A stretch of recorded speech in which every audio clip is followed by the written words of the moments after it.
Bareskrim hadirkan saksi ahli dugaan penistaan agama Panji Gumilang.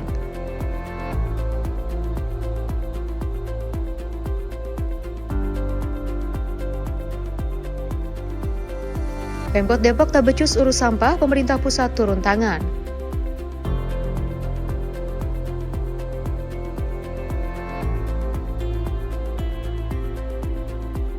Musisi multimedia asal Bantul, Chai Afrisando menunjukkan karyanya di Washington, D.C.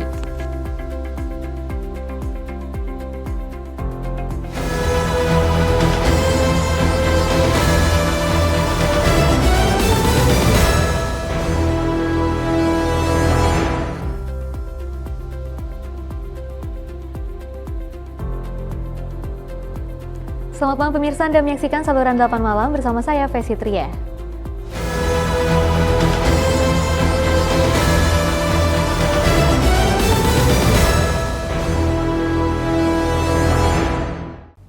Berita utama pemirsa, penyidik Badan Reserse Kriminal kembali memeriksa saksi ahli agama untuk mengusut kasus dugaan penistaan agama pendiri Pondok Pesantren Al-Zaitun Panji Gumilang. Saat ditemui di Mabes Polri Jakarta pada Kamis 13 Juli, Karopenmas Divisi Humas Polri Brigjen Ahmad Ramadan mengatakan penyidik akan meminta keterangan Nahdlatul Ulama terkait dengan dugaan penistaan agama yang dilakukan Panji Gumilang pada Sabtu 14 Juli 2023. Jika penyidik merasa cukup keterangan dari beberapa saksi dan saksi ahli, kasus dugaan penistaan agama Panji Gumilang akan diproses lebih lanjut. Penyidik Bareskrim akan kembali memanggil Panji Gumilang untuk pemeriksaan lanjutan sebagai saksi. Dari NU kesediaannya hadir di hari Sabtu ya. Jadi ini baru hari Kamis ya. Jadi Sabtu dari NU baru datang. Berarti yang hari ini terkonfirmasi 3 NU ya. Muhammadiyah. Dan juga yang paling penting kita menunggu hasil laboratorium forensik. Ya. Itu yang penting ya. Nah, baru setelah itu penyidik memanggil saudara PG.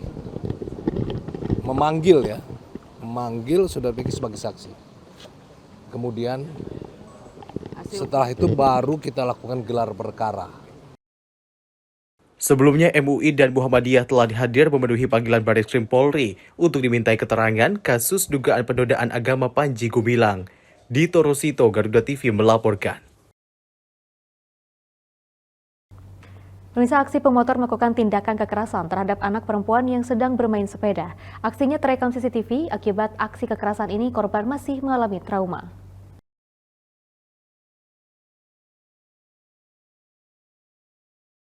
Dari rekaman CCTV terlihat motor berpapasan dengan anak bocah yang sedang bermain sepeda di wilayah RT 03 RW 04 Cilangkap Tapos, Kota Depok, Jawa Barat. Tiba-tiba, pelaku yang dibonceng menggunakan motor langsung melakukan tindakan kekerasan terhadap seorang bocah.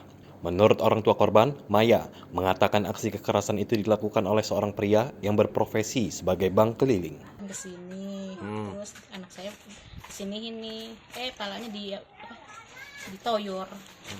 Emang Pelakunya itu biasa bang keliling. bang keliling. Dia boncengan. Boncengan berdua. Terus sempat udah ketemu pelaku belum sih? Udah, dia udah minta maaf. Ya udah, kita namanya manusia, kita maafin dah, asal jangan diulangin lagi buat pelajaran dia. Alasannya apa sih? Alasan dia mah ngomongnya sih gergetan. Kata ingat anaknya di kampung. Itu yang noyor itu yang dibonceng apa yang bawa motor? Yang dibonceng. Yang dibonceng. Akibat aksi kekerasan ini, korban masih mengalami trauma dan tidak berani bermain jauh dari rumah. Damar Pamungkas, Garuda TV, melaporkan.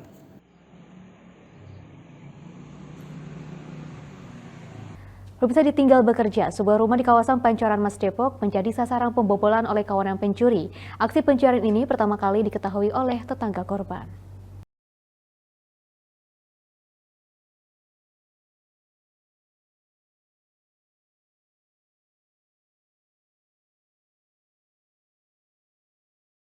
Peristiwa pembobolan itu pertama kali diketahui oleh tetangga korban yang melihat jendela rumah korban dalam kondisi terbuka. Kemudian tetangga merekam kondisi rumah korban dengan kamera ponselnya usai dibobol. Lalu rekaman tersebut dilaporkan kepada pemilik rumah. Korban, Edi Purwanto, mengatakan para pelaku membawa kabur sejumlah barang elektronik dari dalam rumahnya. Iya, jadi kemarin kan pas lagi saya posisi di pekerjaan itu dapat kabar kalau pintu kalau rumah itu jendela sudah buka, ada tetangga yang melihat tapi nggak berani masuk. Akhirnya pulang dulu, terus nelpon istri saya. Istri saya kemarin minta tolong juga, sekalian tolong diliatin karena nggak berani sendiri. Akhirnya minta temenin sama tante di depan rumah. Akhirnya masuk berdua, dikirimin videonya kejadiannya. Setelah di videoin, baru dikirim ke istri. Istri saya kan kaget juga, baru info ke saya gitu kan. Ya udah, kalau saya sih sebetulnya ya itu minta tolong ditutup. Karena kalau barang-barang sih yang diambil terus saya ikhlasin sebetulnya. Cuman saya terus lapor ke RT via WhatsApp. Itu tujuannya ya biar semua warga di sini biar lebih berhati-hati lagi, waspada gitu, jangan sampai ulang kejadian seperti itu lagi gitu. Hingga saat ini, korban belum dapat memastikan berapa total kerugian dari aksi pencurian ini. Namun korban telah melaporkan peristiwa yang dialaminya kepada pengurus lingkungan setempat. Damar Pamungkas, Garuda TV melaporkan. Pemirsa, akibat gunungan sampah yang semakin hari semakin over kapasitas, pemerintah Kota Depok akan membangun instalasi pengolahan sampah di TPA Cipayung, Kota Depok. Pembangunan instalasi pengolahan sampah merupakan bagian dari program Kementerian PUPR. Proses pembangunan instalasi pengolahan sampah di TPA Cipayung sudah mulai sejak 3 tahun lalu. Namun, tahun 2023 ini sudah masuk dalam basic design dan kelayakan detail engineering design. Kepala Dinas Lingkungan Hidup dan Kekerasan Kota Depok, Abdul Rahman, mengatakan, nantinya instalasi pengolahan sampah tersebut dapat mengolah sampah dengan kapasitas 300 ton per harinya. Pembangunan instalasi pengolahan sampah Cipayung di lahan seluas 1,8 hektar dengan investasi lebih dari 100 miliar rupiah. Solusi lain untuk mengatasi masalah sampah di Kota Depok, yakni dengan membuang sampah ke tempat pemrosesan dan pembuangan akhir sampah Nambo, Cibinong, Kabupaten Bogor, Jawa Barat. Damar Pamungkas, Garuda TV melaporkan. Kalau ini saya mah baru masuk sih, kayaknya nyampe mobil main sore. Nyampe mobil kemarin sore? Iya. Oh, dari sore udah antri ini? Oh, iya. Itu memang biasanya? Iya. Tiap hari begitu? Kalau lagi sekarang ya lagi begitu. Kalau lagi sekarang ini ya? Iya. Karena penuh ini ya? Iya, penuh. Oh, dari sore. Ini sampah dari mana? Ini, Bojong Sari. Bojong Sari. Oh, masuk sini sore sampai pagi ini belum buang. Belum nyampe. Oh. Bang, biasanya seminggu berapa kali sih Bang antar sampah ke sini? Biasanya seminggu dalam sehari 2 kali balik. Sehari 2 kali? Iya. Memang kalau yang menginap itu bisa sampai di atas 8 jam. Tetapi ketika sampah baru datang itu paling cepat 2 jam. Paling cepat 2 jam. Top nih, mereka langsung ke atas.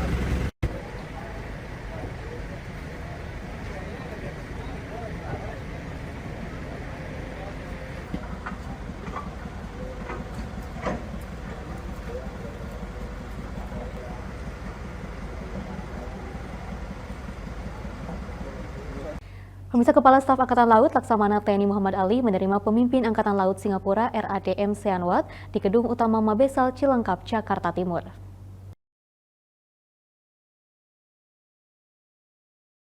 Kepala Staf Angkatan Laut Laksamana TNI Muhammad Ali menerima Carstic Colk, Chief of Navy, Republic of Singapore Navy, RSN, Rear Admiral RADM, Sean Watt di Gedung Utama Mabes AL Cilangkap, Jakarta Timur pada Kamis 13 Juli.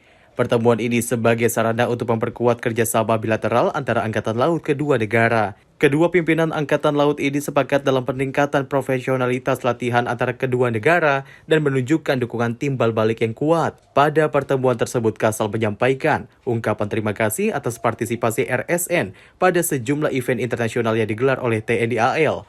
Sementara pemimpin Angkatan Laut Singapura, RADM Sean Watt, menyampaikan ucapan terima kasih atas sambutan yang hangat dari TNI AL. Selain melaksanakan courtesy call dengan Kasal di Mabes AL, dalam lawatannya di Indonesia kali ini, RADM Sean Watt beserta delegasi juga dijadwalkan untuk melaksanakan pertemuan dengan Kepala Badan Keamanan Laut Republik Indonesia serta mengunjungi Ko Armada 2 Surabaya, Jawa Timur. Pemirsa, informasi lainnya akan hadir sesaat lagi. Tetaplah bersama kami dalam saluran 8 malam.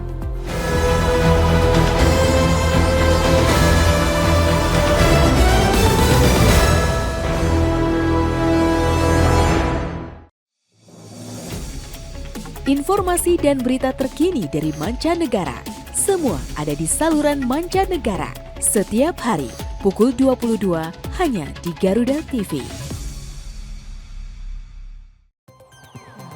Sambil ngopi pagi, jangan lupa saksikan informasi dan berita utama terkini di saluran 8 pagi. Setiap hari, mulai pukul 5 pagi, hanya di Garuda TV. Informasi dan berita utama terkini di siang hari. Jangan lupa saksikan saluran 8 siang setiap hari pukul 12.30 siang hanya di Garuda TV. Menjelang istirahat tak lengkap tanpa informasi dan berita utama terkini. Jangan lupa saluran 8 malam setiap hari pukul 21 hanya di Garuda TV. Jangan sampai ketinggalan berita. Ikuti terus update berita terbaru Flash 8. Update berita terkini dari tanah air maupun mancanegara. Hadir setiap hari, 5 kali sehari, hanya di Garuda TV. Informasi dan berita terkini dari seluruh Nusantara. Ikuti saluran daerah setiap hari pukul 15.30 hanya di Garuda TV. Referensi bisnis terpercaya bagi pebisnis handal. Saksikan Ekonomia setiap hari pukul 5.30 pagi hanya di Garuda TV. Informasi seputar militer semua ada di sini. Ikuti tayangannya di In Militer setiap hari pukul 11 siang hanya di Garuda TV.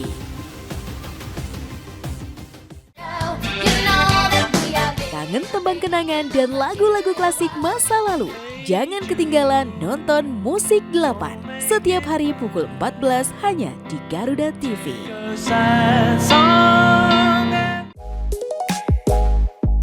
Inilah kisah inspiratif dari tokoh-tokoh negeri. Sisi Inspirasi, Sabtu hingga Kamis pukul 18 petang hanya di Garuda TV. Buat yang senang lagu-lagu K-pop, di sini nih tepatnya. Annyeonghaseyo. Jangan lupa saksikan setiap hari mulai pukul 16 sore hanya di Garuda TV. Kupas tuntas film-film terbaik di layar lebar. Ikuti terus update-nya di Bukan Spoiler, Senin hingga Jumat pukul 17 petang hanya di Garuda TV. Wow, informasi keren dan inspiratif hanya bisa disaksikan di Info Miss Wow setiap hari pukul 5 pagi hanya di Garuda TV.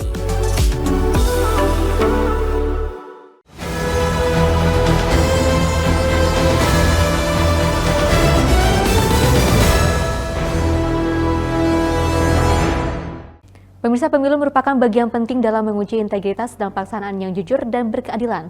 Lantas, apakah 2024 akan menjadi pemilu berintegritas? Berikut wawancara reporter Garuda TV Fani Agnia bersama pengamat politik Ray Rangkuti. Pemirsa, gonjang-ganjing pemilu 2024 sudah semakin dirasakan pada tahun ini. Tentunya untuk pemilu Indonesia nanti akan berpengaruh bagaimana dinamika politik pada tahun ini dan juga demokrasi Indonesia nantinya. Tentunya ini kita melihat bagaimanakah Komisi Pemilihan Umum nanti menjalankan pemilu, apakah berjalan dengan integritas atau malah sebaliknya. Dan pada saat ini saya ingin menanyakan banyak hal terkait dengan pemilu, kemudian demokrasi di Indonesia ini dengan salah satu narasumber saya, yaitu Bang Ray Rangkuti. Halo, bagaimana Bang Ray Rangkuti kabarnya? Alhamdulillah. Bang Ray, saya ingin mengenalkan dulu nih Bang Ray Rangkuti kepada pemirsa Garuda TV. Pemirsa, untuk Bang Ray Rangkuti ini merupakan salah seorang aktivis dan juga pengamat politik di Indonesia, yang mana beliau ini merupakan pendiri dari Lingkar Madani, yang merupakan suatu lembaga swadaya warga yang tentunya berfokus untuk memantau pemilu, mengkritisi dari adanya parlemen, serta menanggapi atau memerangi adanya korupsi. Dan tentunya ini menjadi poin-poin hal yang menarik ya Pak. nanti ketika kita berbincang-bincang terkait dengan demokrasi, kemudian pemilu, bagaimana berlangsungnya dengan Bang Ray Rangkuti. Oke, pemirsa, saya ingin bertanya untuk poin yang pertama nih Pak. Kemarin seperti yang kita dengar ini kan Bapak Mahfud MD ya menjelaskan atau menyatakan bahwa untuk pemilu kemarin, sekarang, dan mungkin yang akan datang ini akan diwarnai dengan kecurangan. Itu bagaimana pendapatnya, Bang? Ya, saya mengatakan bahwa untuk 2024 ini kira-kira ada 4 tantangan yang akan kita hadapi. Ya. Pertama, dan ini kan udah menjadi tantangan yang agak tradisional gitu ya, soal politik uang kemungkinannya kan. Nah, yang kedua adalah soal kemungkinan adanya penggunaan politik identitas gitu. Nah, yang ketiga adalah soal netralitas ASN. Nah, ya. Dan yang keempat ini adalah soal, ini yang terbaru nih, tapi ini juga yang sangat krusial, yaitu soal kemandirian dan independensi penyelenggara pemilu. Nah, penyelenggara pemilu ini perlu kita sampaikan nih, ada 3 lembaga ya. Dalam hal ini ada KPU sebagai pelaksana pemilu, ada Bawaslu sebagai pengawas pemilu, ada DKPP sebagai pengawal etik penyelenggara pemilu gitu. Nah, dari yang 4 ini, saya kira satu diantaranya sebetulnya tidak seperti yang kita duga. Misalnya politik identitas, kita curiga ataupun khawatir sejak dari awal akan marak terjadi penggunaan politik identitas di 2024 gitu. Tapi kalau lihat tensinya sampai sekarang, kita layak bersyukur karena tidak seperti yang kita duga. Ternyata nggak terlalu tinggi, boleh disebut ya, bahkan mungkin masih di bawah 30% kalaupun itu ada gitu. Nah, oleh karena itu di satu segi saya melihat ya mungkin kalau soal hubungan dengan politik identitas ini bukanlah tantangan yang sangat mengkhawatirkan gitu. Politik uang itu saya kira akan tetap marak ya, akan sulit untuk diatasi kalau kinerja Bawaslu-nya masih seperti yang sekarang ya. Tapi ada yang membuat kita gembira terkait dengan praktek ini, karena pada dasarnya kalau kita lihat di berbagai survei, tingkat orang yang bisa dipengaruhi pilihannya oleh politik uang itu hari demi hari makin menurun. Jadi praktek politik uangnya nggak menurun, sebut sajalah ya sampai 90% gitu. Orang kalau ditanya, nih ada 10 orang ditanya, misalnya apakah Anda akan terima uang, mungkin 9 dari yang 10 itu akan jawab saya terima uang gitu. Tapi kenyataannya uang yang mereka terima itu tidak mengarahkan pilihan mereka gitu. Jadi kalau dilihat dari survei, nggak lebih dari 30% orang yang memilih berdasarkan uang. Meskipun uangnya mereka terima gitu. Jadi ada tren positif ya, kesadaran pemilih meskipun uangnya mereka terima tapi tidak otomatis mengarahkan pilihan mereka. Nah, oleh karena itu mungkin ini akan tetap marak, tapi saya lihat karena ada kesadaran publiknya, yaitu artinya masalah kita bukan lagi di ujung nih, sebetulnya ini di hulu gitu. Di soal dari mana para peserta pemilu, ya entah itu partai, kandidat maupun calon presiden wakil presiden itu mendapatkan dana yang mereka pergunakan untuk kampanye gitu. Nah, ini yang kedua. Nah, yang ketiga ini yang menarik ini adalah meningkatnya, dan ini agak mengkhawatirkan ya, ketidaknetralan ASN terkait dengan pemilu gitu. Dan itu nanti khususnya itu di 2024 terkait dengan pilkada. Kan kita November ini pilkada kan. Begitu Februari kita pemilu serentak di eksekutif legislatif, nanti di Novembernya kita akan melakukan pilkada kan. Ini ada kecenderungan ASN yang begitu tinggi meningkat untuk tidak netral dalam pelaksanaan pemilu ya. Mungkin nanti baik di Pilpres maupun nanti di pilkada gitu. Dan relatif belum terdapat cara yang pas untuk mengatasinya, sebab kalau berkaca dari 2024 yang lalu ya, makin tinggi laporan ke Bawaslu yang sekaligus ke Komisi ASN gitu ya. Dan makin tinggi juga sanksi yang diberikan oleh Komisi ASN terhadap ASN-ASN yang dianggap melanggar itu, kenyataannya pelanggarannya nggak menurun gitu loh, tetap justru meningkat gitu. Nah, ini yang menurut saya tantangan ini 2024 ini, bagaimana caranya untuk segera mengatasi kemungkinan terjadinya praktek ya ketidaknetralan ASN kita gitu.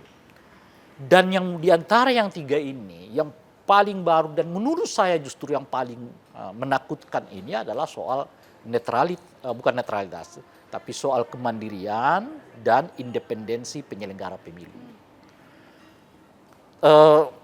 Saya jujur agak khawatir akhir-akhir ini ya, karena saya kira gejalanya dimulai dari penyelenggara pemilu dari tingkat nasional. Saya bahkan sudah sampai pada kesimpulan yang saya sebutkan, mungkin juga sebagiannya sudah pernah membaca pernyataan saya yang menyebut penyelenggara pemilu kita ini seperti petugas Komisi 2, saya bilang. Nah, kenapa saya sebut petugas Komisi 2? Karena banyak kebijakan-kebijakannya, baik yang disematkan di PKPU, gitu ya, maupun dari proses hariannya itu seolah-olah mengacu kepada apa yang menjadi suara umum di Komisi 2 gitu. Nah, yang saya misalnya soroti itu soal tafsir perempuan yang ikut di dalam pencalekan kan 30% itu tafsirnya seperti apa. Kenyataannya lebih dekat dengan tafsir yang diinginkan oleh Komisi 2 gitu ya. Soal LHKPN, bacalek yang dahulunya diserahkan kepada KPU sebagai persyaratan administrasi pencalonan, sekarang dihilangkan karena Komisi 2-nya juga menyetujui penghilangan itu. Terakhir adalah soal LPSDK, ya, dana kampanye, ya, pengeluaran pemasukannya yang bisa dipantau, diawasi oleh kita harian gitu, itu juga hilang di ketentuan yang ada di dalam PKPU gitu ya. Nah, jadi kalau kita lihat yang seperti ini dari tingkat nasionalnya sampai ke tingkat nanti ke tingkat bawahnya kita akan cerita ya, karena hubungannya itu dengan seleksi gitu ya. Itu ada menurut saya kecenderungan yang kuat bahwa penyelenggara pemilu kita ini tidak sepenuhnya independen, tidak sepenuhnya ya mandiri gitu loh. Ya kan, sangat tergantung kepada kelihatan ya sekarang itu yang saya sebut sebagai petugas Komisi 2 itu gitu ya. Pun juga Bawaslu-nya begitu. Beberapa kali ketentuan yang mestinya menurut saya dapat dinyatakan sebagai tindakan yang berpotensi mengancam ya kualitas demokrasi Indonesia, khususnya kualitas pelaksanaan pemilu, tapi dibiarkan saja oleh Bawaslu, khususnya terkait dengan penggunaan uang ya, ruang publik untuk kampanye ya, dan seterusnya itu pun juga DKPP gitu. Nah, apa yang membuat kita khawatir lanjutan itu sampai ke bawah nih ada gejala yang sama di dalam pengawasan kita, pemantauan kita terkait dengan proses seleksi penyelenggara pemilu dari tingkat provinsi sampai nanti ke petugas KPPS itu. Ini ada kecenderungan ya wakil-wakil partai yang masuk gitu loh. Meskipun bukan anggota partai politik ya, wakil partai itu kan nggak mesti harus anggota partai gitu ya. Jadi istilahnya sekarang kalau nggak direkomendasikan oleh partai, besar kemungkinan dia nggak lolos sebagai anggota sebagai penyelenggara pemilu gitu. Nah, kalau sampai atas sampai ke bawahnya soal kemandirian dan independensi kita kelihatan cenderung agak tergerus, lebih banyak ya menjadi kelihatan bagian dari perpanjangan tangan yang saya sebut sebagai Komisi 2 gitu. Nanti tentu mungkin secara umum nanti partai-partai politik begitu. Yaitu tanda-tanda ya, yang cukup mengkhawatirkan. Ya karena khususnya nanti di soal pungut hitung ya dan ketika terjadi pemungutan, penghitungan suara, disitulah sebetulnya biasanya ya manipulasi suara itu terjadi besar-besaran. Yang suaranya dicuri ya atau suaranya dihilangkan gitu ya, surat suara yang sah dinyatakan tidak sah, pemilih yang mungkin sebetulnya nggak punya hak untuk memilih tiba-tiba dinyatakan memilih, atau orang yang semestinya punya hak memilih dinyatakan tidak berhak memilih dan sebagainya gitu. Jadi kalau situasinya seperti ini, nah ini yang saya jujur agak khawatir dengan proses pungut hitung nantinya ya di dalam pelaksanaan pemilu kita gitu. Lebih-lebih ada rencana dalam hal ini KPU gitu ya menjadikan penghitungan suara itu bersifat paralel. Jadi paralel itu artinya dua dua penghitungan suara sekaligus. Nanti mungkin satu yang legislatif tersendiri, yang dari tingkat nasional sampai ke DPRD gitu. Yang satunya nanti yang eksekutif ya sendiri, mungkin nanti ditambah dengan DPD. Jadi saksi partai sendiri terbatas, ya, saksi Bawaslu juga mungkin terbatas, tapi penghitungan dilaksanakan secara paralel dengan kualitas kemandirian dan independensi penyelenggara pemilu yang saya sebutkan tadi itu agak mengkhawatirkan karena kelihatan dari proses seleksinya lebih banyak ya punya kecenderungan merupakan perpanjangan tangan partai politik. Itu yang kita lihat sekarang. Baik. Baik, kalau seperti itu kan mungkin dari kacamata Bang Ray ya. Karena memang tadi 4 faktor tadi sudah disebutkan juga gitu. Kalau 4 tantangan. 4 tantangan gitu. Dan kalau kita lihat ini menurut Bang Ray, apakah Komisi Pemilihan Umum ini bisa menciptakan pemilu yang berintegritas? Kan kalau tadi disebutkan presentasinya itu berapa untuk bisa? Pemilu berintegritas itu nggak hanya sekedar bagaimana orang datang ke TPS mencoblos selesai. Gitu. Jangan lupa bukan itu saja. Pemilu berintegritas itu dimulai sejak pembuatan regulasi. Gitu. Ya katakanlah kalau berkaitan dengan KPU tentu PKPU ya. Mungkin di undang-undangnya nggak bicara lagi kita ya. Karena udah selesai, sudah ada gitu. Itulah yang saya tekankan tadi. Bagaimana kita menyebut satu pemilu yang berintegritas, berkualitas, kalau tingkat ya ruang bagi partisipasi publik, ruang bagi transparansi, ruang bagi pelibatan publik hari demi hari makin dikecilkan. Ya kan, termasuk di dalamnya adalah soal tadi rekrutmen penyelenggara pemilu gitu kan, yang punya tendensi seperti yang saya sebutkan itu tadi saat ini kelihatan jauh lebih banyak dipengaruhi oleh partai politik daripada betul-betul hasil seleksi yang berlaku secara objektif gitu kira-kira. Nah oleh karena itulah saya juga mau mengatakan ini kan salah satu kekeliruan paham kita terhadap yang disebut dengan sukses pelaksanaan pemilu itu selalu merujuknya kepada berapa banyak orang datang ke TPS gitu. Makanya kan KPU itu selalu punya buat ketentuan ya kita pingin 80% orang nanti ke TPS gitu. 90% orang ke TPS gitu. Itu penting, tetapi itu bukan satu-satunya ukuran untuk menyatakan pemilu kita sukses gitu. Bahkan boleh disebut nggak bisa dijadikan acuan gitu. Sebab di negara-negara yang demokratik sekalipun, mereka nggak pernah kelihatan dengan sangat serius untuk mendorong orang datang ke TPS gitu. Iya kan? Karena orang datang ke TPS itu tidak hanya faktor ya kan karena apa istilahnya itu sosialisasi bukan. Orang datang ke TPS itu umumnya karena 2 hal. Pertama adalah ya mudah dijangkau oleh mereka TPS-nya gitu. Atau yang kedua iklim politiknya. Ya kan pemilu 2014 orang datang ramai ke TPS karena iklim politiknya, suasananya apa namanya itu hangat lah gitu ya. 2019 juga begitu, suasananya hangat, orang datang ke TPS gitu. Tahun 99 pemilu pertama di era reformasi tingkat partisipasi sampai 90%. Kenapa? Karena situasi politiknya masih hangat. Kita baru saja habis reformasi, lalu pemilu jadi orang ya beramai-ramai datang ke TPS. Nah setelah itu kan makin turun ya. 2099, 2004 kita agak turun, 2009 agak turun. Nah 2014 mulai agak naik, 2019 juga begitu. Nah saya tidak tahu 2024 yang akan datang. Nah, kita selalu dibawa ke dalam suasana ya bahwa seolah-olah tingkat dan sukses pemilu itu soal orang datang berbondong-bondong ke TPS. Saya kira itu hanya satu variabel, kalaupun kita sebut satu variabel ya. Tapi saya malah mengatakan bukan itu ukurannya. Jadi ukurannya apa? Ukuran pemilu berkualitas itu adalah itu tadi. Sejauh mana ruang partisipasi dipenuhi, sejauh mana transparansi dilakukan, sejauh mana tindak pelanggaran kecurangan dikurangi gitu ya. Dan yang paling penting sekarang, orang dapat akses yang cukup terhadap dana kampanye para peserta pemilu gitu. Nah, kalau kita mau lihat yang situasi yang seperti ini justru yang kelihatan agak berkurang dari pemilu kita, sehingga dengan begitu saya nggak terlalu yakin apakah kita akan menuju satu pemilu yang berintegritas atau tidak.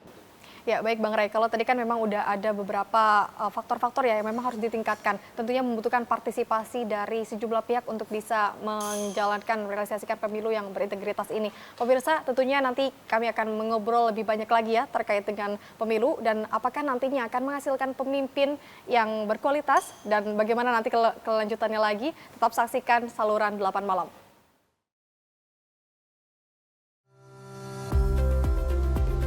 Pemirsa, informasi lainnya akan hadir sesaat lagi. Tetaplah bersama kami dalam saluran 8 malam.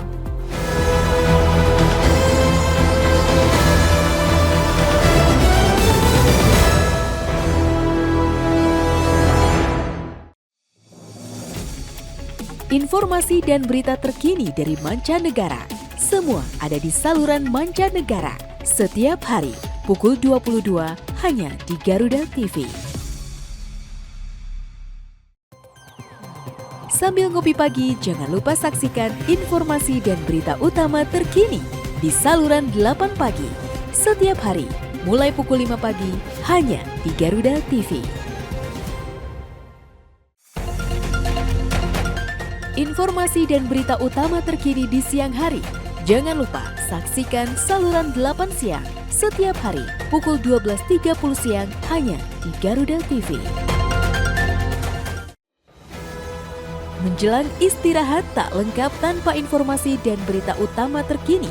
Jangan lupa saluran 8 malam setiap hari pukul 21 hanya di Garuda TV. Jangan sampai ketinggalan berita. Ikuti terus update berita terbaru Flash 8. Update berita terkini dari tanah air maupun mancanegara. Hadir setiap hari, 5 kali sehari hanya di Garuda TV. Informasi dan berita terkini dari seluruh Nusantara. Ikuti saluran daerah setiap hari pukul 15.30 hanya di Garuda TV. Referensi bisnis terpercaya bagi pebisnis handal. Saksikan Ekonomia setiap hari pukul 5.30 pagi hanya di Garuda TV. Informasi seputar militer semua ada di sini. Ikuti tayangannya di InMiliter setiap hari pukul 11 siang hanya di Garuda TV.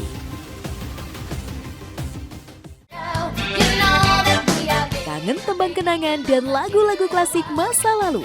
Jangan ketinggalan nonton Musik 8 setiap hari pukul 14 hanya di Garuda TV.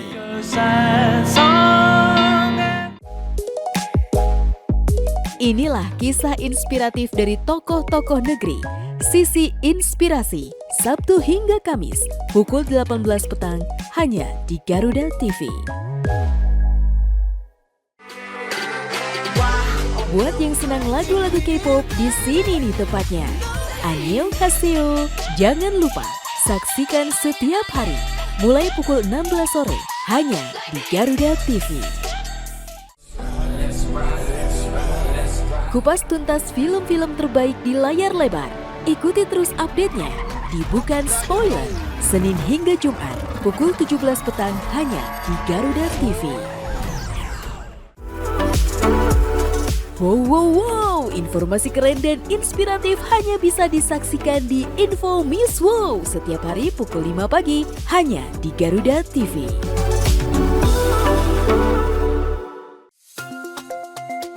Referensi bisnis terpercaya bagi pebisnis handal. Saksikan Ekonomia setiap hari pukul 5.30 pagi hanya di Garuda TV. Informasi seputar militer semua ada di sini. Ikuti tayangannya di InMiliter setiap hari pukul 11 siang hanya di Garuda TV.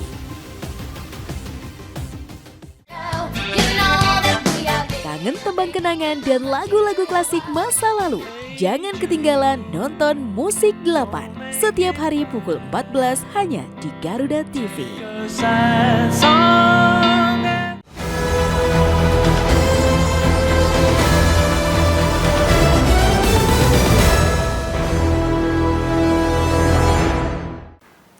kasih pemirsa, Anda masih menyaksikan saluran 8 malam. Saya masih berbincang-bincang dengan Bang Ray Rangkuti. Dan obrolan kami ini semakin lama semakin seru ya Bang. Karena topik-topiknya ini akhirnya menjurus ke poin yang fokus, yakni bagaimana pemimpin, kemudian nanti akhirnya apakah KPU ini bisa merealisasikan pemilu yang berintegritas. Bagaimana nih Bang Ray untuk pada pemilu tahun ini, apakah nantinya akan melahirkan pemilu yang berintegritas dan juga apakah nantinya akan melahirkan pemimpin yang berkualitas? Ya, tentu saja harapan kita begitu. Tetapi harapan itu kan juga harus dikawal dengan satu sikap bersama, gitu, satu tindakan bersama, gitu. Nah, itu betul apa yang tadi disebutkan bahwa harus dimulai dari soal apakah pemilunya berintegritas apa enggak, demokratik apa enggak. Nggak mungkin pemimpin ya baik bagus lahir dari pemilu yang kotor gitulah kira-kira ya, yang tidak ada integritasnya gitu, nggak mungkin. Nah jangankan pemilu yang kotor, bahkan kadang-kadang pemilunya bagus belum tentu ya pemimpinnya setelah itu bagus juga, belum tentu juga gitu ya. Nah oleh karena itu ya memang tanggung jawab kita semua untuk memastikan pemilu berintegritas ini yang tentu saja diawali dengan penyelenggara pemilunya. Karena mereka leadingnya tentu saja dalam hal-hal yang berhubungan dengan tahapan pelaksanaan pemilu gitu ya. Kalau pemilunya dilakukan oleh kita secara berintegritas, ya tentu kita berharap akan lahir pemimpin yang memiliki integritas. Karena ada hubungannya dengan ya komunikasi antara pemimpin yang dimaksud dengan publik, dengan masyarakat. Gitu. Nah oleh karena itulah di undang-undang kita itu kan dinyatakan bahwa harus ada penyampaian visi misi. Dan bukan hanya harus ada penyampaian visi misinya itu pun harus dituliskan yang diberikan kepada KPU. Nanti visi misi itu yang akan diperdebatkan di dalam debat-debat yang juga akan diselenggarakan oleh KPU. Nanti kita akan mengacunya ke sana. Nah oleh karena itulah ya sebagai pemilih lah umumnya ya, kalau saya pribadi menghimbau jangan abaikan itu visi misi, itu penting. Karena itulah yang sebetulnya menjadi gambaran bagi kita sebagai pemilih ya, untuk melihat kemana bangsa ini akan diarahkan oleh calon-calon pemimpin kita. Itu satu tuh. Nah yang kedua, dengan begitu juga kita akan bisa mengkoreksi calon pemimpin kita jika sudah katakanlah misalnya menang gitu ya, berkuasa gitu. Anda dulu ya janjiin begini loh gitu. Nah kita punya alat, punya dasar untuk melakukan koreksi karena ada visi misinya. Ya Anda dulu janjikan begini. Kita tagih nih gitu ya. Nah visi misi itu salah satu panduan untuk mengarahkan, mengawal dan memastikan kemana kita akan melangkah gitu. Nah karena sekarang kan kita belum melihat visi misinya. Cuman kalau kita lihat secara umum kan ada dari katakanlah 3 calon presiden yang kelihatan ya, setidaknya udah dideklarasikan kan, tapi apakah akan melaju seterusnya kita nggak tahu, karena nanti kan di KPU itu ya dinyatakan lolos apa nggak oleh KPU gitu. Nah cuman kalau kita lihat dari 3 calon ini sekarang kelihatan ada 2 pola, ada dua kubu lah gitu ya. Satu kubu yang menyatakan akan melanjutkan apa yang sudah dicapai oleh Pak Jokowi, artinya melanjutkan kebijakan-kebijakan pemerintah yang sekarang. Satu yang mengatakan akan melakukan koreksi, ya kan, dengan suasana perubahan gitu. Nah ini tinggal pemilih, mau memilihnya yang mana gitu ya kan? Apakah memang pemilihnya merasa bahwa apa yang dilakukan oleh sebut sajalah pemerintahan yang sekarang ini layak dilanjutkan dan sebagainya, itu ya ada calonnya gitu loh kira-kira kan, tinggal Anda pilih gitu. Tapi kalau Anda merasa bahwa harus ada perubahan, harus ada sesuatu yang berbeda dari yang sebelum-sebelumnya, ada juga calonnya, tinggal dipilih gitu ya. Sebetulnya kan kalau dilihat dari perspektif ini gitu ya, saya kira pesta demokrasi 2024 yang akan datang ini relatif agak berbobot nih gitu. Bayangannya akan ada proses dialog antara yang ingin terus-menerus ya melanjutkan apa yang sudah dirintis ya dicapai oleh pemerintahan yang sekarang dalam 2 periode gitu, dengan orang yang menginginkan ada wajah ada model baru, ada cara baru, ada pendekatan baru mungkin ya terhadap pembangunan gitu. Artinya apa gitu? Kalau dari aspek idenya kelihatan nih bagus nih, rasional nih, menarik nih. Tapi ini semua akan gugur dan layu bila mana fasilitator untuk mengemukakan ide-ide ini tidak berintegritas seperti yang kita sebutkan itu tadi. Jadi pemilu berintegritas itu bukan hanya di idenya, tapi juga di proses taknya gitu ya. Nah, dua inilah yang membuat kita sampai pada kesimpulan bahwa memang pemilunya dilakukan dengan cara yang berintegritas gitu. Baik Bang, visi dan misi menjadi landasan utama ya untuk nantinya bisa melihat bagaimana proses pemilu ini berlangsung, kemudian nantinya apakah partai politik ini juga bisa semakin mewujudkan apa keinginan dari masyarakat dan akan terlihat gitu nantinya apakah pemimpin ini berkualitas gitu. Saya ingin bertanya ini apakah kira-kira solusinya Pak supaya nantinya wakil dari Indonesia, negara Indonesia ini bisa memimpin negara dengan penuh integritas Pak? Itu ada 3 persyaratan itu. Pertama tentu seperti yang kita sebutkan tadi itu lahir dari proses pemilu yang demokratik kan. Nah yang kedua, nah ini yang perlu kita koreksi terus tuh. Karena tabiat pemilih kita itu yang penting dia datang TBS coblos selesai. Nah dia nggak tahu mestinya bukan nggak cukup di situ, tapi juga Anda harus kawal 5 tahun. Iya 5 tahun itu. Kalau presidennya benar ya kita dukung. Tapi kalau presidennya kelihatan nggak sesuai dengan visi misi yang sudah diungkapkannya kepada masyarakat, ya kita kritik sama-sama, gitu. Nah itu yang membuat ya pemerintahan menjadi bagus, ya demokrasi berlaku. Nah ini syarat yang kedua, ya syarat pertama adalah terkait dengan apakah lahir dari sebuah pemilu yang berintegritas. Yang kedua sejauh apa kontribusi masyarakatnya melakukan pengawalan ya baik dalam bentuk mengawal program maupun mengkritik ya pemerintah yang bersangkutan gitu ya. Nah yang ketiga jangan lupa juga gitu ya bagaimana ya pemimpin yang baik ini membuat aturan-aturan yang memungkinkan partisipasi itu juga dapat dikembangkan dengan subur gitu.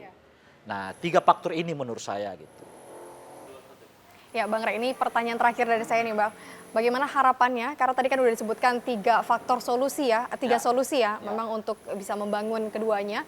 Kemudian yang terakhir nih harapan, dan mungkin boleh disebutkanlah membutuhkan apa saja gitu dari masyarakat, kemudian juga dari para petinggi dan lain-lain. Kalau terkait dengan pemilu kita yang sekarang, ya, saya pribadi berharap pertama, ya tentu kan saya katakan tadi ada 4 ya.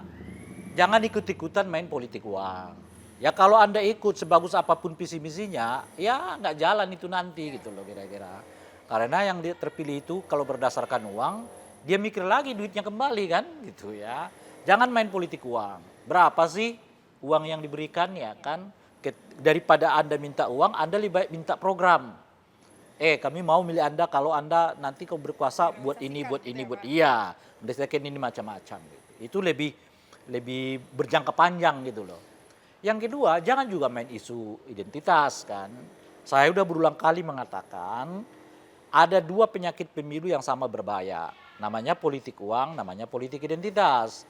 Tapi di antara yang kedua ini, politik identitas itu jauh lebih berbahaya daripada politik uang. Kenapa? Setidaknya karena 3. Politik uang berlaku temporal. Gitu loh kira-kira artinya. Ya paling hebat itu 1 hari sebelum pemilu kan. Setelah pemilu nggak bakal ada yang namanya politik uang gitu. Jadi sementara politik identitas bisa berlaku sepanjang waktu gitu ya. Dan nggak akan ada politik uang itu 1 tahun sebelum pemilu. Nggak, ya paling hebat tuh kan 3 hari sebelum hari H kan gitu kira gitu. Nah yang kedua dia sekalian temporal, dia juga bersikap lokal. Misalnya politik uangnya kalau terkait dengan pilkada lah ya kan. Pilkadanya di Jawa Barat. Ya politik uangnya di Jawa Barat. Jawa Timur nggak kena gitu. Efek dari praktek politik uang itu juga hanya ada di Jawa Barat. Nggak sampai ke Jawa Timur gitu ya. Jadi ini 2 tuh. Yang ketiga nggak akan menimbulkan kekerasan. Kan kita nggak pernah dengar tiba-tiba rumah caleg ya ditimpukin massa karena belum bayar uang coplos gitu kira-kira gitu. Kita nggak pernah dengar itu. Ini 3 hal yang berbeda dengan politik identitas. Politik identitas itu bisa berlaku sepanjang waktu gitu ya. Yang kedua, sekalipun terjadi di satu daerah, tapi efeknya bisa sampai ke seluruh Indonesia gitu. Kan kita mengalami di Pilkada DKI Jakarta kan. Pilkada DKI Jakarta terjadi apa yang disebut dengan praktek politik identitas se-Indonesia ya ributnya kan kira-kira gitu ya. Pengaruhnya dan yang paling tidak dapat menimbulkan kekerasan. Ya kan sedikit lagi itu kalau udah politik identitas ya sedikit lagi itu bisa kemana-mana tuh. Nah oleh karena itulah menurut saya baik politik uang maupun politik identitas itu harus Anda hindari. Jangan kita lakukan, jangan kita ikut-ikutan gitu ya. Nah yang ketiga tentu saja kita kawal nih KPU-nya khususnya tuh. Kalau kita di pemilih lah ya, jangan sampai seperti yang kita khawatirkan itu tadi. KPU-nya karena kelihatan kecenderungannya ini sekarang adalah orang-orangnya partai gitu, jangan sampai mereka justru ya bekerja sesuai dengan pesanan-pesanan, khususnya pesanan-pesanan partai yang mendukung mereka gitu ya. Nah oleh karena itu kawal ya khususnya pemungutan penghitungan suara karena di situ sentralnya gitu ya. Jangan sampai ada yang mengakal-akali, memanipulasi, apalagi ada rencana KPU yang melakukan ya penghitungan suara yang bersifat paralel. Jadi itu dibutuhkan memang partisipasi masyarakat untuk sama-sama hadir ke TPS dan yang paling penting dari itu adalah tetap jaga keamanan, ya ketertiban, sopan santun, ya. Jadi sekeras apapun kita berbeda, kita tetap menjadi bagian dari warga negara Indonesia yang memastikan Indonesia ini bukan hanya hari ini, tapi mungkin puluhan ribu tahun yang akan datang lagi. Oke, baik Bang Rey. Siap. Pemirsa kalau saya bisa menyimpulkan dari harapan dan juga obrolan kami tadi Pak, untuk tentunya mewujudkan pemilu yang berintegritas dan nantinya menciptakan pemimpin yang berkualitas, tentunya untuk dihindarkan ya Pak, dua hal tadi, yakni politik uang dan juga politik identitas.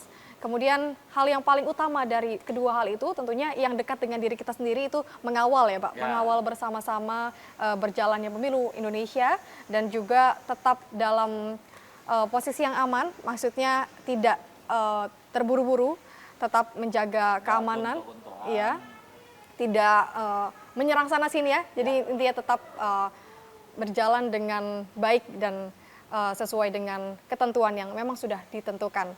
Pemirsa, demikian obrolan saya dengan Bang Rey. Terima kasih Bang Rey untuk kesempatannya pada hari ini. Pemirsa tetap saksikan saluran 8 malam. Terima kasih Anda masih bersama kami. Pemirsa, BPJS Kesehatan akan menanggung biaya penanganan COVID-19 bagi peserta jaminan kesehatan nasional pada masa endemi ini lantaran tanggung jawab pembiayaannya digeser dari pemerintah ke masyarakat. Setelah Indonesia berhasil melalui masa pandemi COVID-19 dan beralih ke endemi, Badan Penyelenggara Jaminan Sosial atau BPJS Kesehatan menanggung biaya penanganan pasien COVID-19 bagi peserta program Jaminan Kesehatan Nasional berdasarkan indikasi medisnya. Direktur Utama BPJS Kesehatan Gufron Mukti, seusai rapat dengan Komisi 9 DPR RI di Kompleks Parlemen Senayan, Jakarta pada Rabu 5 Juli, menjelaskan bahwa apabila peserta BPJS terindikasi COVID-19, maka pembayarannya akan ditanggung sepanjang sesuai dengan indikasi medis dan prosedur yang ada, mulai dari layanan primer hingga dirujuk ke rumah sakit. Skema pembiayaan masyarakat yang terpapar COVID-19 berdasarkan prosedur yang ada dapat dimulai dari fasilitas kesehatan layanan primer seperti klinik dan puskesmas. Namun jika pasien terpaksa harus dirujuk ke rumah sakit, maka BPJS akan menanggung pembiayaan pasien tersebut. Nah, dia bisa datang ke Vaskes FKTP dia. Ya, FKTP ini boleh milih sebetulnya setelah 3 bulan. Kalau dia nggak suka, dia boleh pindah sebetulnya ya. Tetapi di beberapa daerah memang agak sulit oleh karena pemdanya yang atur. Nah, kemudian setelah dari sana kalau dokternya itu masih ragu-ragu, wah ini kemungkinan COVID, dia dirujuk ke rumah sakit. Yang tentu rumah sakit sudah siap ya untuk melakukan itu. Nah nanti rumah sakit bisa klaim lah nanti Bu Dijambelkes bisa membayar klaim itu gitu. Untuk para penderita COVID tadi gitu. Oleh karena itu, masyarakat yang belum terdaftar sebagai peserta BPJS dianjurkan untuk segera mendaftarkan diri agar mendapatkan tanggungan biaya kesehatan seperti biaya bagi pasien COVID-19 maupun biaya atas penyakit lainnya. Pemirsa, Badan Pendapatan Daerah Kabupaten Jember, Jawa Timur menggelar pelatihan peningkatan kualitas pelayanan dan aplikasi pembayaran pajak daerah secara online. Peserta didorong untuk mengoptimalkan penggunaan aplikasi Jembako.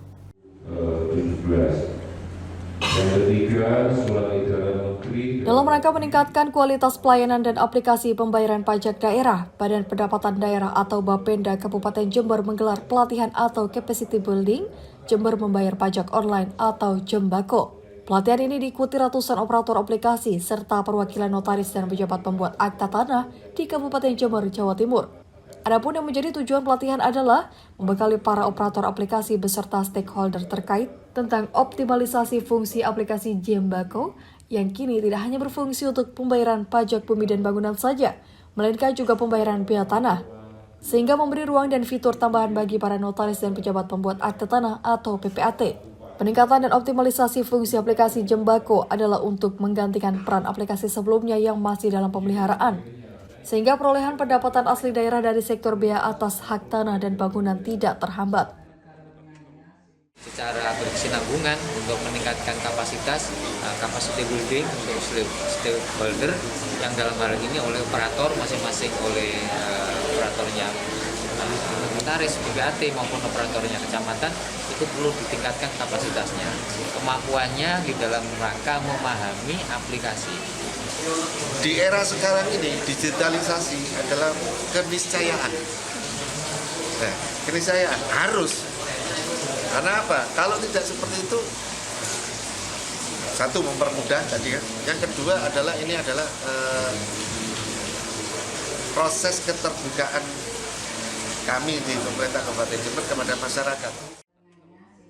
Bagi pemerintah Kabupaten Jember, aplikasi Jembako juga dapat menjadi sarana monitoring terhadap tingkat partisipasi dan kesadaran pembayaran pajak oleh masyarakat dari waktu ke waktu. Pemerintah Kabupaten Jember menargetkan pendapatan sebesar 80 miliar rupiah pada tahun 2023 di sektor biaya atas hak tanah dan bangunan melalui optimalisasi aplikasi Jembako kali ini.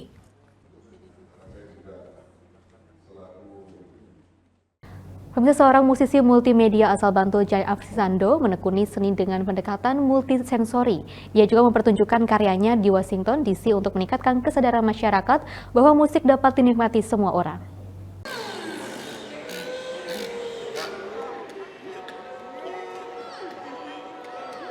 Dalam lokakarya Embodied Music Lab, Festival Sound Scene di Museum Hirshhorn, Washington DC awal Juni lalu, pengunjung bisa ikut membaca notasi gambar timbul di tangan mereka. So here are some graphic scores. Lewat sentuhan jari, mereka menginterpretasikan sendiri bagaimana notasi itu berbunyi. Saya belajar dari banyak teman-teman tuli itu, dan juga teman-teman yang pendengarnya juga beragam ya. Itu bahwa musik itu juga tidak hanya berbentuk sesuatu yang bisa didengar dari kuping, tapi juga didengarin lewat mata misalnya. Jadi visual listening gitu, didengarkan lewat perabaan gitu, dalam bentuk sentuh gitu, dalam bentuk getaran yang kita tangkap lewat tubuh kita, lewat kulit kita gitu. Salah satu fokus penelitiannya adalah aural diversity, alias keragaman aural. Intinya bahwa kita semua mendengarkan dengan cara berbeda-beda, karena kondisi pendengaran kita semua berbeda gitu. Ada yang normal dalam tanda kutip gitu, terus ada juga teman-teman tuli, hard of hearing atau kesulitan dalam pendengaran, terus ada pengguna cochlear implant, pengguna hearing aids atau alat bantu dengar. Dengan memahami bahwa setiap orang mendengar dengan cara dan kondisi yang berbeda, Jay berharap rasa empati terhadap sesama semakin terpupuk, agar orang-orang dengan beragam kondisi pendengaran bisa saling berinteraksi dan berbagi ruang yang lebih inklusif. Festival Sound Scene salah satu ruang tersebut. For us, it's super important to create an event that's accessible. If you can hear, if you can't hear, if you can see, you can't see, if you have different sensory and neurological variation, that you can come to an event like this and find something that resonates for you, that's meaningful for you. Tak hanya itu, Jay juga merangkul orang dengan kondisi penglihatan beragam. Pengunjung bisa mendengarkan rekaman suara dengan headphone sambil membaca caption secara visual maupun dengan huruf Braille. I definitely love to see more accessibility, and I think Jay is a pioneer in what he's doing and how accessible he's making it. And I've been all over the sound scene today, and I've heard that this exhibit is their favorite. Workshop that we just did just gives you many different ways of making sound with different people in different ways, and it's very cool. Seniman tunanetra yang terlibat dalam proses kreatif Embodied Music Lab mengapresiasi upaya Jay dalam menciptakan notasi gambar yang aksesibel dan inklusif. I feel like it's certainly a way of getting people to get interested in performing with these sort of tactile scores, especially in this sort of introduction, which is friendly and fun and not overwhelming like some big, complicated music score. Jay, yang mengawali karir sebagai komposer dan menekuni musik jazz, mengantongi gelar postdoktoral dari University of Minnesota Twin Cities dalam bidang komposisi musik.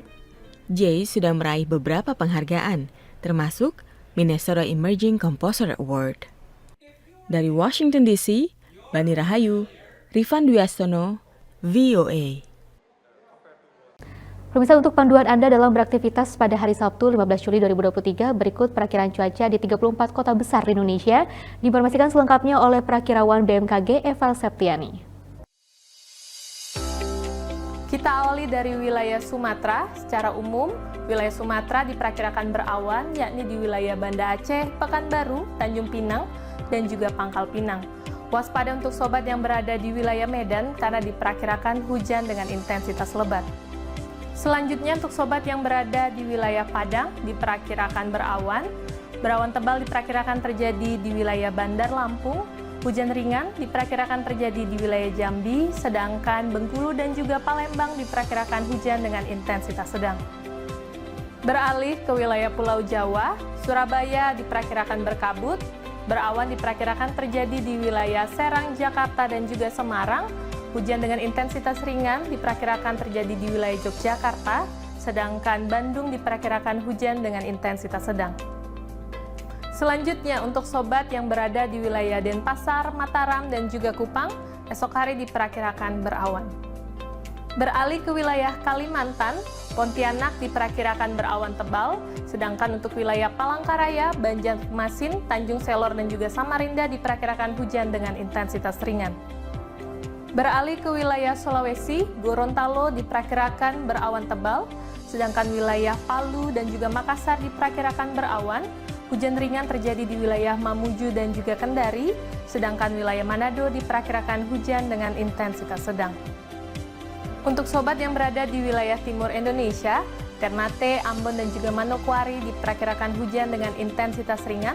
Waspada untuk sobat yang berada di wilayah Jayapura karena diperkirakan hujan dengan intensitas lebat. Demikianlah informasi yang dapat kami sampaikan. Untuk informasi lebih lanjut, sobat dapat mengunjungi website kami di www.bmkg.go.id atau sobat juga dapat mengunduh aplikasi Info BMKG yang tersedia di App Store dan juga Play Store.